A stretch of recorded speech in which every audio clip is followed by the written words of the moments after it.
Okay, welcome back. And now we are about to start into proportions. And again, I mentioned that proportions may not to you be the most exciting thing to talk about. I am sure if you had a list, the study of proportions would not be at the top of what you were here to study. Everybody wants to study biceps, triceps, pectoral muscles, all the hero things that they can use to make creatures or whatever it is that you're after. But proportions is never one of the main things. And the reason being is that it's not sexy. But what it is an insurance policy that your figure will not be ridiculous. Because there are a number of instances, and we'll see some later on in the lecture, where people have fantastically rendered anatomy and they understand thoroughly muscles, origins, insertions, shapes, and volumes, but they have terrible proportions on their figure. And as a result, all of the work that's invested in beautiful rendering, beautiful structure is lost because the proportions are ridiculous and it becomes a laughingstock. And so what this is a lecture on how to assess your own work for correct proportions and to give you some guides to use as sanity checks when you get into this space where you think that something may be falling out of shape or getting a little bit ridiculous, that you can use some tools to help you correct it and get it back into shape. Okay, so the source for these slides and a lot of the stuff that we're going to see in this course is a guy named Paul Richet and his book Art Anatomy, which some of you may recognize the cover. This is the English translation of the original French book. And the book itself is from Dr. Paul Richet, who is a medical doctor, but also the instructor at the French Royal Academy, instructor of anatomy at this period in the 19th century when all of the great figure sculptors of that age were going through and studying. And so what he taught is a lot of the stuff that we see, kind of the knowledge that we see so beautifully expressed in this period's work. And so it's a great place to start, and this is a fantastic book if you're looking for a primary resource on anatomy, because it again is a first-hand account from one of the best instructors of all time, and probably every 20th century anatomy book you read references or even directly rips off this guy's stuff. So pick up the original if you can. It's hard to work through, but it's worth it. Okay, so let's get back to the proportions slide. And there is a lot of information on this figure you see in front of you. And I'm going to try to cover all the relevant information so that you can use it as a tool in your own work. First thing that we have to understand is this is 7 1/2 heads tall. And this is a canon of proportions, a measurement system for assessing proportions. So based on a unit of one head, which is actually quite useful and a fairly novel idea to use. Probably not to us anymore, a novel idea, but at the time, using one head as your unit of measurement was kind of interesting. Previous attempts, canons of proportions, have been around for thousands of years. The Greeks had them, and they had a few fairly ridiculous canons of proportion. Things like how many eye-widths tall is somebody, how many eye-widths long is somebody's arm. So they were using this as their atom or their unit of measurement, which artistically is not the most valuable tool because you can't quickly assess it. But Paul Richet studied actually a lot of people, and he came up with 7 1/2 heads as the average, right? And so when we're talking about average, and I'll do a little drawing here on the left, and the drawing is of the bell curve, right? The average is right down the middle. All right, so when we're talking about 7 1/2 heads, he measured a bunch of people, and 7 1/2 is the average. There is ridiculous variations on either end of the bell curve, but we're concentrating on this middle section. Because anything can happen out here. Ridiculous things happen. 4 legs on people, 8 foot tall, things that don't occur in the middle. So 7.5 heads isn't for everything, but it is for us as a starting point. So, what is the utility of this? 7.5 heads was constructed to give useful landmarks, working your way from the top down. So 4 heads from the top down. 1 head gives you, well, the head to start with. 2 heads brings you down to the line of the nipple, right? Which is kind of roughly the bottom of the pectoral muscle, slightly above the bottom of the pectoral muscle. 3 heads, the navel, but also probably more importantly kind of bisects midway through this love handle or the external oblique. And 4 heads down, the last head brings us to a line that actually bisects this guy's tackle, which is not too pleasant, but if we extend the line down, this actually comes in line with the fold of the buttocks on the side and the back. So that's 4 heads. Very useful, just as a broad measurement tool. The secret to 7.5 heads, obviously, is that we have half a head missing somewhere. So we do 4 from the top down, and then we're going to do 4 from the bottom up. And I'll use a different color. So 4 from the bottom up, it's going to be like this. Bring us up to here. And if I count heads, the first head is some arbitrary line, middle of the calf, so not a useful landmark. But the second of 2 heads from the bottom up is a fantastic reference. This is 2 heads to the bendy point of the knee, or the top of the tibia, crest of the tibia. So fantastic way to help you assess the length of the segments of the leg. Because if you're like me, I have a problem with making my legs the right length.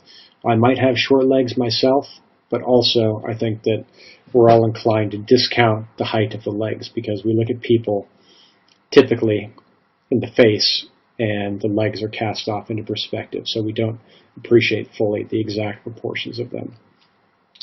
So continuing our count, 2 from the bottom up lands us at the bend point of the knee. 3, again, an arbitrary point mid-thigh, but 4, 4th head from the ground up, is actually a very interesting point because this drops us, if you look on the side of the slide, right here, and you can see kind of dotted, highlighted, the femur.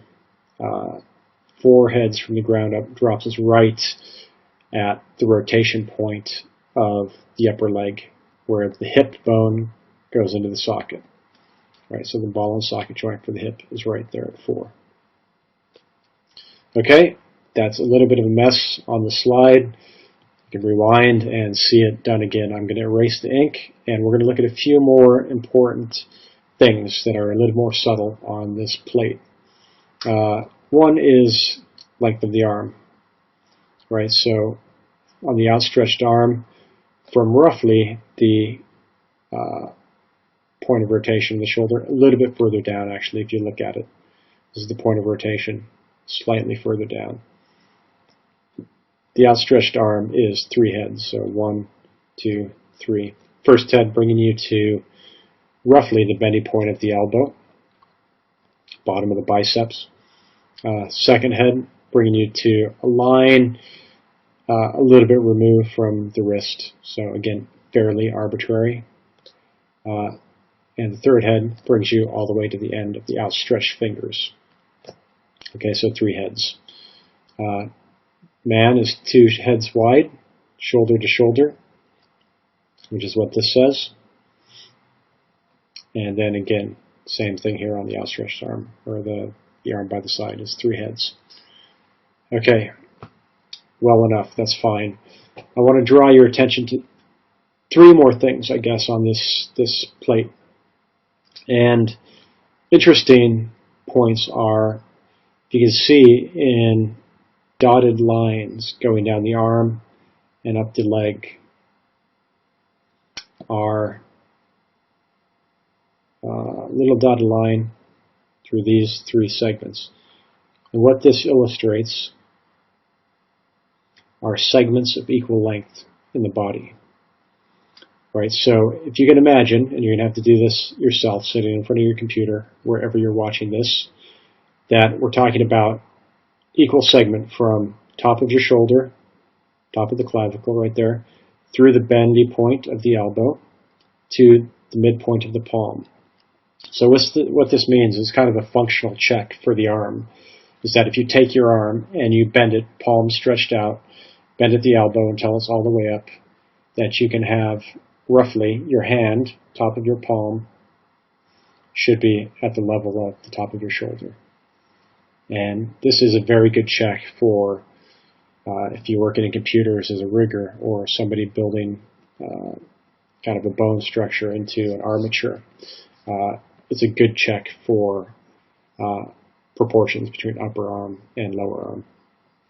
And also a functional check because that's how the arm works, is this roughly has to fall in line with this. Okay, the same thing with the lower leg. We have a point at the bottom of the foot, a point going right through the patella, so right through the knee, and a point here, and I'm going to change colors and make it red because this is our first introduction to a critical landmark on the skeleton. And I'm going to say the name. The name is the anterior superior iliac spine. And you're probably going to hate me for saying the true Latin name because it's a mouthful and it's hard to understand and it's a lot to know. But throughout the course, I'm going to use the proper names for all of these places, all of the anatomy on the body. Because, one, it's a very precise method of talking about anatomy, but two, it will enable you to go back and study for yourselves and read things like Art Anatomy by Paul Richet. Because part of the problem with reading this as just a new student to anatomy is that he spares no beginner any of the trouble of working through the names because he just goes in with all the names straight away. So I will tell you and expose them to you so you can study further on, but also so you can speak a common language amongst yourselves. And I can speak to you in a common language. Okay, so anterior superior iliac spine, I'll explain more to you about that in the skeleton lecture, through the patella to the bottom of the foot. So imagine this is the runner's stretch, where you're stretching your quadricep muscles. Pull your heel back to your butt or up to your hip, and these two segments should be equal. The bottom of your heel should come up to this point. And again, it's a good functional check of the proportions of upper and lower leg together. Okay, let me erase the pen. And I'm going to cover one last thing on this image. I lied, two more things. It's ongoing, never ending, but it's all useful information. So you would want to absorb this if you can. So again, talked about the segments of equal length on the arm and the hip. Here we have an interesting two-headed stack. So this line segment here is indicating two heads.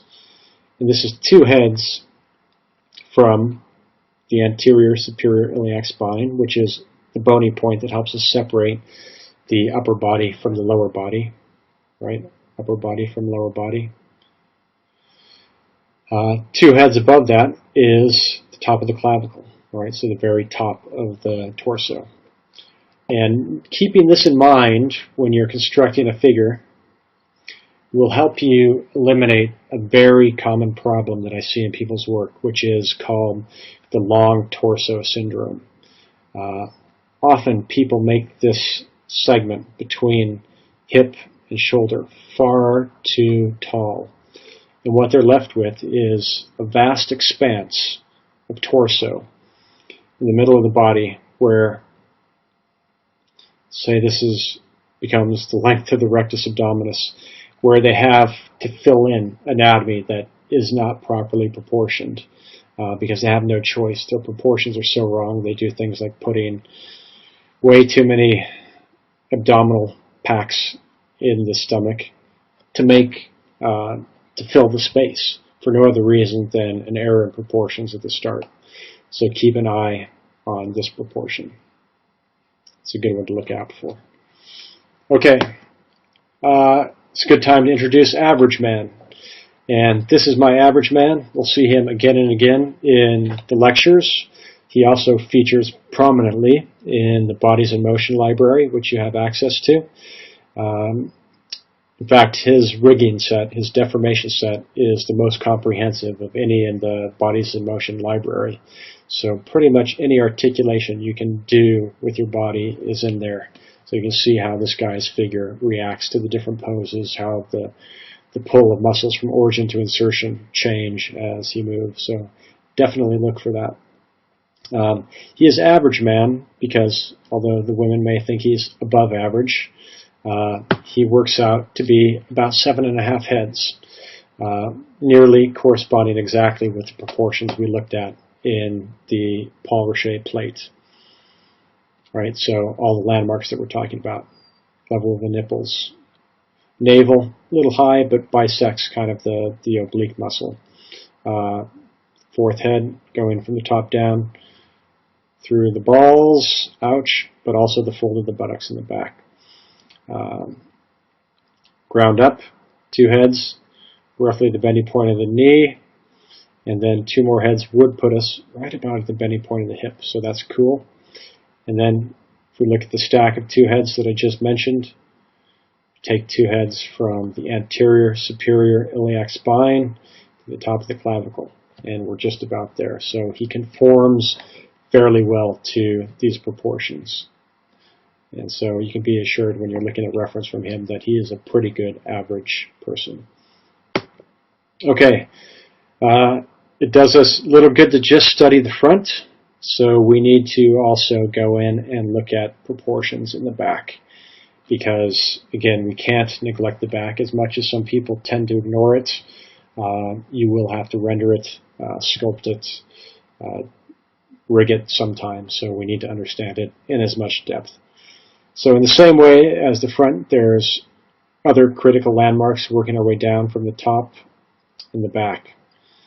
So what we have is first head, second head, kind of goes down to roughly the fold of the shoulder, right? So where the arm folds into the armpit.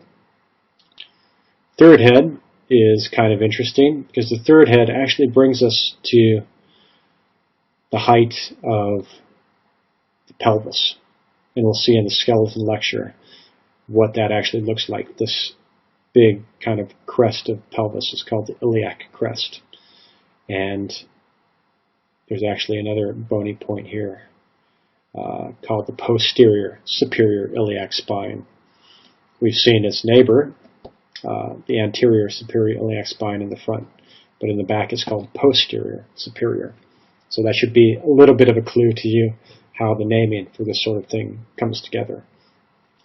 Okay, so that's 3 down to the top of the iliac crest. 4 down, it's the fold of the buttocks, as we saw in the front view. Okay, same again from the bottom up. 1, 2, bend of the knee. And the back, 3, 4, brings us to this point, which I'm going to erase the ink. This point, it does have an anatomical name, but for the longest time we didn't have it. And so in one of my courses, we actually coined it the Brachius maximus. So the gluteal cleft is known in this course as the Brachius maximus, and together with the posterior superior iliac spines, we have something called the sacral triangle. Right, so just a couple relationship between landmarks in the back of the hips is the sacral triangle. Okay, so again, Brachius maximus, 4 heads from the bottom up. Fold of the buttocks, 4 heads from the bottom down. And now we'll look at a couple of the segments, or we don't have any segments of equal proportion, but we have a couple interesting relationships of two heads. And this is one. In the same way as in the front, we had anterior superior iliac spine to the top of the clavicle. In the back, we have posterior superior iliac spine, right here, to this landmark sitting right in the back of the neck. And this is called the 7th cervical vertebra. Oh, excuse me, 7th. I have 7.5 in my mind. Cervical vertebra. And we'll see this again in our landmark lecture, skeleton and landmarks. But again, two heads from here to here. Everybody can just take a moment and feel this for yourselves on the back of your neck. It's the first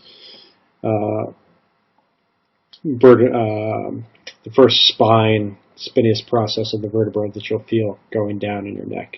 And we'll explain the reason for that when we talk more about the skeleton. Okay, so two heads from there to there. And then we'll look at this relationship right here. One head. One head from the top of the trapezius, kind of the top of the shoulder muscle here, to the bottom of this bone, which is the scapula. Right? You're going to love to hate the scapula because of the complexity of all the muscle attachments and the shape.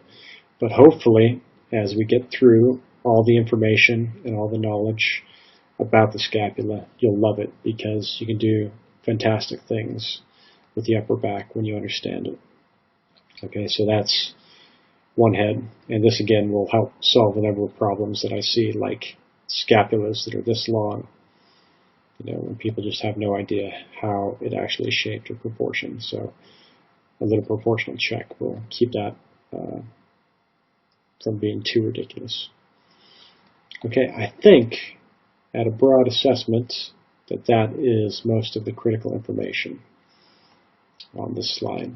So without further ado, we'll skip forward, look at average man from the back, and see that even on the back he conforms fairly well to the landmarks we're talking about. So posterior superior iliac spine, 7th cervical vertebra, right there. Top of the iliac crest is roughly in line with the 3rd head from the top down. Brachius maximus is the 4th from the ground up. Sacral triangle would be like that. And you can continue to look at this. This is in the lecture notes as well. Okay, moving forward. This is a good reason, a good example why we study proportions. This guy is a fantastic artist, a guy named Jeffrey Jones. And these are two paintings by him on different days, but roughly the same subject matter. And you can quickly look at this on the left and see, yeah, looks good. And on the right, you can quickly look at it and say, actually, something is wrong with his right arm. Okay, and if we're going to really diagnose this with the tools that we've just studied from those plates, the first thing that springs to mind is the segments of equal length that we did with our outstretched hand, palm to top of the shoulder through the bend in the elbow. All right, so it's this segment. And then all the way down to here. Outstretch the palm. I'm kind of interpolating, supposing that he had his hand out. It would be about that length. You can see that those segments visually are good enough for us. We do the same thing on the guy on the right, top of the clavicle, down through the bend in the elbow, right there, do it with me, to top of the palm. You can see that he is about half a head too long in this segment. And that's giving, of course, the obvious impression of a really long forearm from here to here. All right, so if we were going to fix this, we'd have to excise a little bit of bone and bring that back, and then he would probably be in roughly the correct proportion. And that is, again, the reason why we have these sanity checks of proportions, because you never know when things are going to go off track, and it often goes off track for me when I'm working on a sculpture or a drawing, and I need to actually use these, either measure with my pencil or to pull heads off, to actually physically pull heads off of my model if I'm working in 3D, and stack them one on top of the other to get the correct proportions, just as a sanity check. Because sometimes you just lose sight of it yourself. Your vision fails you after you've been working into details for so long. Okay, now we're to a place where we're going to see our first image from the gallery abominant. And this is the first introduction. We'll live with the gallery abominant for the next 8 weeks. So it's fun, but it hopefully is instructive. And it's about finding problems with anatomy or proportions or something on works that are actually very, very accomplished. And you can look at this and see, damn, it misses the mark. And the reason it misses the mark is obviously proportions of his arm in relation to the body. And again, even in a broader sense, I think this is a failure in perspective. And this guy is Frank Frazetta, if you're not familiar with him, the godfather of fantasy art, and a brilliant painter in his own right. Fails a little bit to cast the arms correctly off into perspective. And so they look about half a head too short.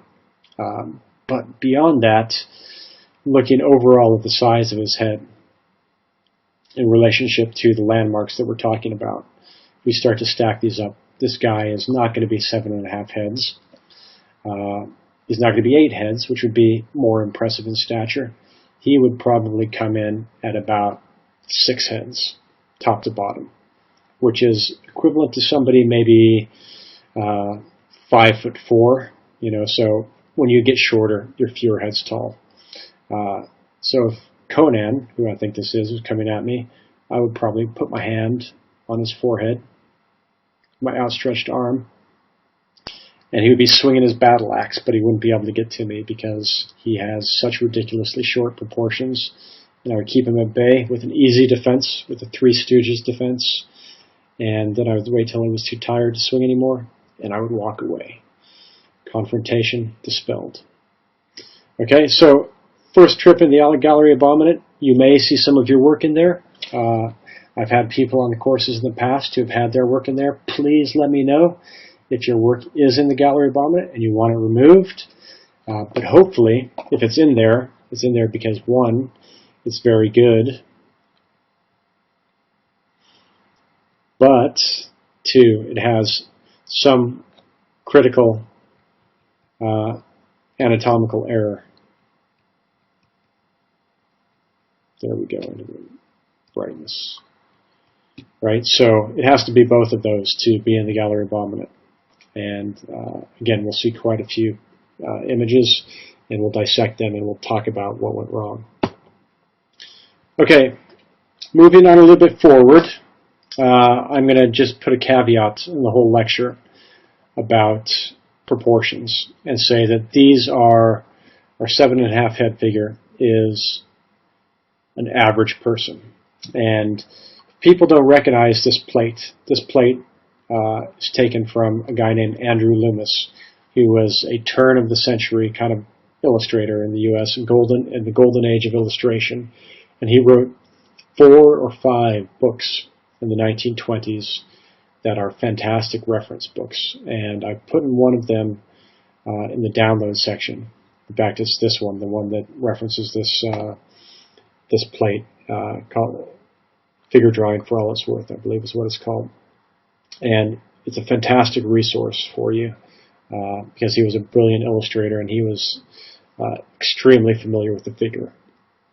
He was a fashion illustrator, so most of his stuff had to be beautiful and very impressive because it was used in ads in this age when they didn't have, kind of right before photography became mainstream in advertising.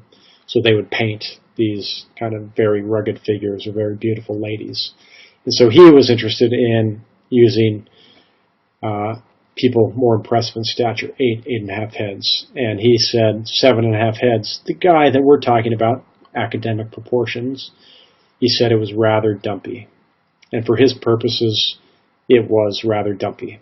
In fact, to highlight the point of being rather dumpy, he's given this guy a little pedophile mustache and a really, really bad comb over to really dissuade you from using 7.5 heads. But if you need average guy, 7.5 heads is your trick. Beyond that, you're getting into things that are more impressive in stature, taller as well, to the point where over here we're into heroic proportions, Greek kind of statuesque, and kind of on this point, this is 9 heads.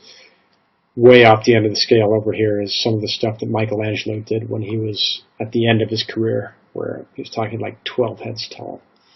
Really, really ridiculously proportioned stuff. So again, proportions are your friend. They're a tool, and you can exaggerate along this axis as much as you need to get the point across in your work. But it's good to have a starting point as a reference, and then you can modify that to get to where you need to be. Okay, as you would expect, assessing Kareem Abdul-Jabbar and Bruce Lee, you would say Kareem Abdul-Jabbar, very tall, he's going to be far more heads tall. Bruce Lee, a little shorter than average. He's not going to be probably full 7.5 heads. So if we stack up heads on Kareem, we have 1, 2, 3, 4, 5, 6, 7, 8. 8.5 heads tall, which for somebody 7 foot plus is probably about right. So you're starting to get a lot of height, a lot of stature when you get more heads tall. Conversely, somebody who's a little bit shorter than average, you're starting to talk about 1, 2, 3, 4, 5, 6, 7. 7 heads. So within this kind of scope, you can imagine the landmarks that we looked at in 7.5 heads start to stretch. And you can use Loomis a little bit as a guide for where those landmarks fall with different numbers of heads. Okay, 2 sculptures, both by the same artist. Everybody knows the one on the right, David by Michelangelo, and on the left, Bacchus by Michelangelo. And left, you can say, hopefully a visual assessment of the statue will say, looks like he has a small head, actually, compared to his body. And if I stack up the heads, I think it's 1, 2, 3, 4, 5, 6, 7. Okay, not too bad. 7.25. So he's roughly in line with our 7.5 heads. He's kind of average guy. David, on the other hand, on the right, if we look at him, you can say fairly definitely that for somebody of this build, in the bottom half of his body, his head looks very large. Right, and if you stack up heads, he comes out to be 1, 2, 3, 4, 5, 6, 7 heads. So if 7.5 heads is your average 5'10" male, this guy, David, is going to be about 5'6", 5'7", which is not probably the look that Michelangelo was going for. Though in his own defense, and if you know the story, David was meant to be high in a niche on the cathedral in Florence. So it was going to be cast off into perspective for people looking up. So it's said that when he did the head, he took that into account so that the head wouldn't look especially small when viewed in perspective. I don't know if that's true, but that's what they say. Okay, 2 more sculptures. Think to yourself, who is it? Anybody who can identify it? Extra points for you. I'll tell you this is both Rodin. If you don't know Rodin, you need to know him. He's fantastic. And he was a 19th century sculptor in France as well. So the thing about it is he was exposed to these lessons that Richer was teaching. In fact, he applied to the academy where Richer taught 3 times and was turned down 3 times. They say, no way, you're not coming in. So he had to study at a lesser academy, and that's where he learned some of his craft. But he was exposed to this idea of 7.5 heads, this idea of perfect naturalism.